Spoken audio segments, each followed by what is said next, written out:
powerbomb into the cage. Yes. So yeah, have him come back and destroy Austin Theory, and then like let Austin Theory's baptism by fire come at the hands of the almighty Bobby Lashley. I think that's an interesting storyline to me. Yeah, but I mean, the other thing that I don't see with this Omos Omos and Bobby Lashley is if you bring Bobby back, he automatically becomes a face, and we know Bobby as a face doesn't work like at all, because people are booing Omos. They're not going to boo Bobby Lashley. So I agree, but I think the benefit you have is MVP. Yeah. Like he can come back and get a face pop, but then next Monday night on Raw, MVP can say some shit to just like boo, and Bobby just go out there and hurt some people. I mean, I know how much you guys hate Dominic Mysterio. That's a great guy for Bobby to beat up and get some real heel heat. Do they do like when you said the Mania payday, Dub? Would they do it kind of what they did with like Alexa Bliss, where she came back in the chamber and wrestled one match and we haven't seen her since?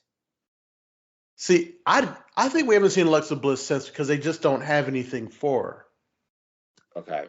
I think like what they did with Bliss is they kind of like they used the doctor segment to get her out of the like the full possessed kind of Alexa Bliss, so she can still just kind of be creepy as she slowly gets out of that. And like the chamber was just a way just to put her back on TV for a little bit. But I think going forward, going into Mania, they just didn't have anything for her because the only women's matches on the cards are for titles, and they knew she wasn't going to be in a title picture, which is an issue onto itself. You know that the only women's matches are title matches, but that's a whole other discussion for a whole other time. The Razor is back. Hey guy, what's going on? Hey man. I was speaking too much truth. Oh, that's what it was. They had to censor me. All right, Vince. You were CM Punk with the pipe bomb, and they just cut your mic. Speaking of which, I have to get to that. I know there's only a few women's matches on, but just to divert, before I got censored, they were talking about the Cody and Seth thing. Mm-hmm. At this point, there's two thoughts about this here. One, Cody showing up now is like a lose-lose situation. For one, it's like, okay, he shows up, great, but what happens? Seth has been jobbing out every week, begging for a spot like he's Tyrone Biggums. Come on, man. I suck your dick to go to WrestleMania. Like, bro, y'all got any more crap? Right, y'all got any more WrestleMania matches back there? I sure love one. Like, no, Seth, get away from me. Like, your suits are too nice. You're okay. You can just like be in the audience or something. And how is it that the Mysterios are on the card, but Seth can't find like all these things are just goofy things of things. Like, you know what I mean? It just doesn't feel right. So Seth isn't looking good going into Mania, and if the plan is for him to lose to Cody, that doesn't look good. And like, I don't know, like the whole thing, like I get it. So you bringing back Cody, lose, get there and lose again.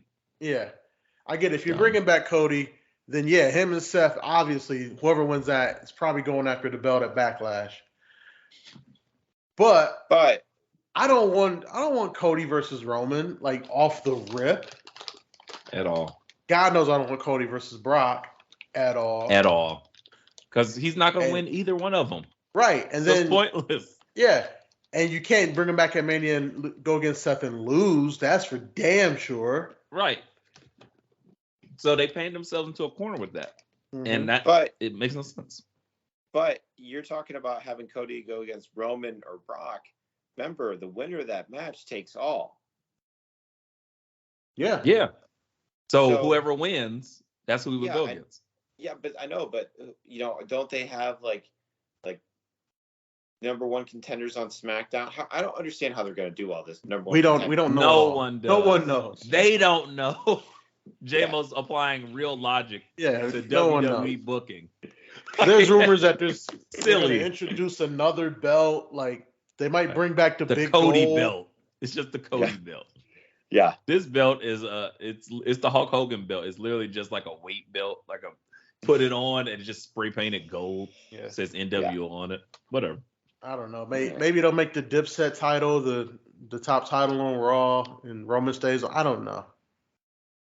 It's so nonsensical, but just What to if not. Paul Heyman like double pins Roman and Brock and wins both titles? Just throwing that out there, you know.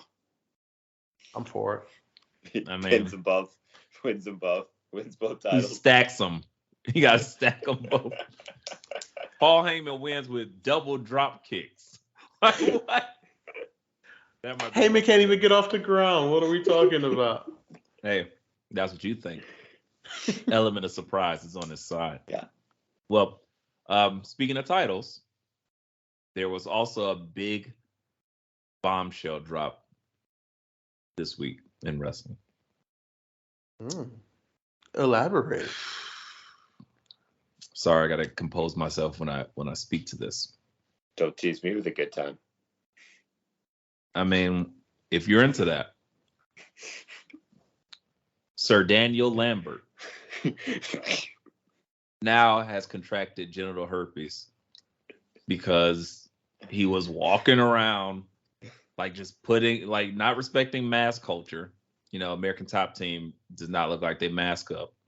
And, you know, furthermore, he's just like, look, my guy is the TNT title holder. I'm going to hold this belt. I'm putting it in my mouth even. I like licking it. I like kissing it. And, you know, just so happens the former title holder of the TNT championship, Sammy Guevara, and his new girlfriend, homewrecker Tainara Conti. No, just play.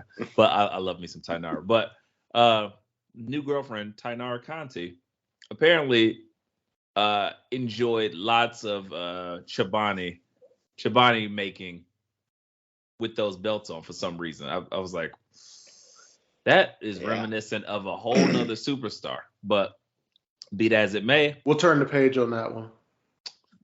As we should. What happened for that?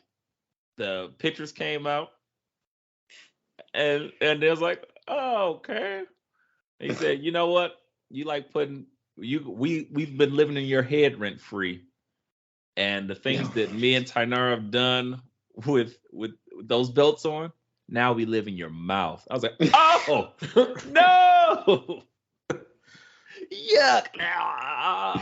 Finkel is Einhorn. Einhorn is Finkel. And it was disturbing. So I wanted to ask you guys, two things. Because one, the internet wrestling community, as terrible and toxic as it is, has been photoshopping Tainara and a naked Sammy with these titles on and random things. One of them, my favorite, being on a mattress that's on the floor with pizza boxes around. Which I'm like, that is amazing. What was your favorite Photoshop of Sammy and Conti with the tag belts naked? So I've seen none of these. So J-Mo, I will defer to you on this one.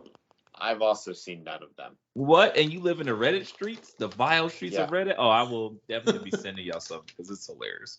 Yeah, I just saw that picture when J-Mo alerted us to it, and I said, oh, that's how they getting down? All right. These kids. But I tell you what, I do like the fact that Dan Lambert is walking around with that belt, because Scorpio Sky did say, yeah, I'm only carrying one belt.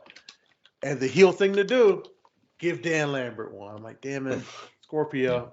Bravo, sir. I would have said, if I was Dan Lambert had some hilarious things to say. What do you call He called her Lucha Horace. Yes, that was Lucha great. Horace Rex. Lucha Horace. Yeah, I was like, thank you. But I would have told him, both of you guys look like you have venereal diseases, so we made sure we cleaned the titles right after my guy Scorpio beat your ass. Bam! Mic drop, baby. But course, heels can't win, so they had to give him the moment of, yuck, gross. But just saying, that was great. Would you guys now want to be TNT Championship holders? I mean, if it give me a shot at Ty Conti, yeah, 100%. Yeah. Oh, yeah. What? Yeah. I mean, yeah, I'll definitely get her name tattooed on my body, and I'll wear matching J's with her. No big deal. Yeah, give it to me. Technically, they wore matching J's with me. Both Sammy and Tainara. Talk to and him. I love Conti. I'm a big NXT Conti fan. Even back then. And Sammy, I've seen something in him, and I've been a champion of him since. So it's like, they're just give me a shout out. So they had the Marine Blue Jays Air Force Ones on, and I was like, you know what?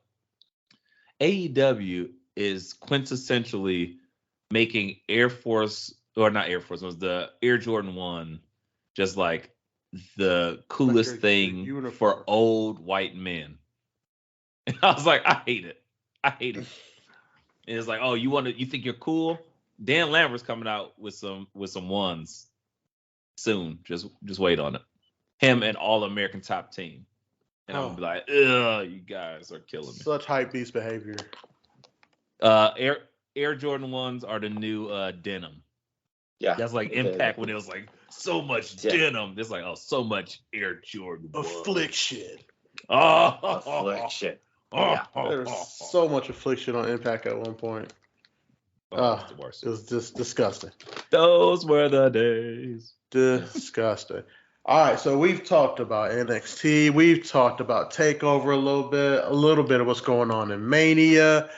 I think it's time for a Rolodex. What do you think? Yeah. Cameron, what you got for us this week, buddy? It's just a simple, just conversation between three adults. I just want to know, what is the moment in a WrestleMania where you said, this is the pay-per-view I have to watch every year, no matter how bad it is? What is your one moment that brings you back every year, that you think back, this is why I watch WrestleMania? Shoosh! couldn't resist. I had to let that out.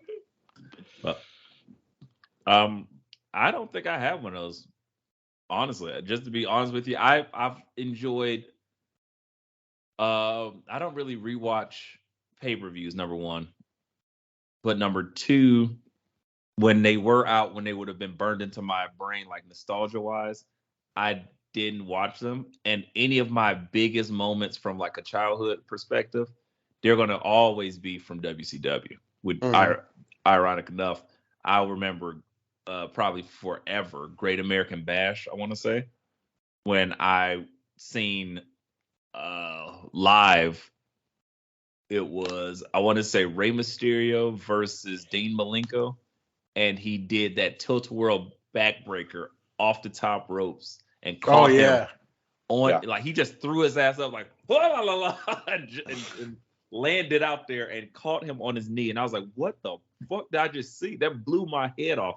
And again, to this day, I show people that, like, I don't believe I've seen that now, let alone back then when wrestling was all rest holds and powering up bullshit, and you had all that type of shit. So it's just one of those things where it's like, that's what it is for me. WWE hasn't had that connection with me. Yeah. So the moment I think of, like, for Mania that kind of gets me like, yeah, this is the thing, was definitely, like, as a kid, Stone Cold beating Shawn Michaels. That was a huge one for me. But going forward in my adult life, it was definitely Kofi winning the title. Kofi Mania, for me personally, Kofi Mania is the most important thing that happened to my wrestling fandom. I was already all in it, but damn it, I was full steam ahead. Like, between, like, Kofi Mania, like the rise of the black and gold, and AJ Styles coming to WWE, that's what solidified me. And it's like, yeah, I'm just a guy for this for the rest of my life, because all of it was like kind of what do you call it? Like, solidified me as a fan and, like, gave me validation, if you will. Like, Because everything Kofi said on his promos leading up to it was true about a guy like